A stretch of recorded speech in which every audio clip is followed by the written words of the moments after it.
رزق بڑھانے کے 5 موٹے موٹے اسباب ہیں جن کو علماء نے تحریر فرمایا۔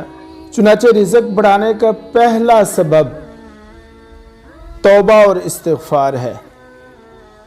چنانچہ سورہ نوح میں اللہ رب العزت نے ارشاد فرمایا وَيَسْتَغْفِرُوا رَبَّهُمْ إِنَّهُ كَانَ غَفَّارًا کہ اگر تم استغفار کرو گے تو اللہ تمہیں معاف کرے گا۔ وَيُرْسِلِ السَّمَاءَ عَلَيْكُمْ مِدْرَارًا اور اب بارش نازل فرمائے گا، تمہارے رزق میں اضافہ کرے گا۔ دوسرا سبب ہے تقوی۔ سورہ طلاق میں اللہ تعالیٰ ارشاد فرماتا ہے وَمَن يَتَّقِ اللَّهَ يَجْعَل لَّهُ مَخْرَجًا وَيَرْزُقْهُ مِنْ حَيْثُ لَا يَحْتَسِبُ۔ اسی طرح رزق کو بڑھانے کا تیسرا سبب ہے اللہ کا شکر۔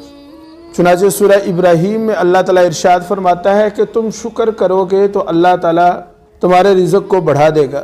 اور چوتھا سبب رزق کو بڑھانے کا ہے حسب توفیق صدقہ کرنا، کہ اللہ تعالیٰ کے پاس اپنے مال کو جمع کرانا، اللہ تعالیٰ کئی گنا ڈبل کر کے لوٹائے گا۔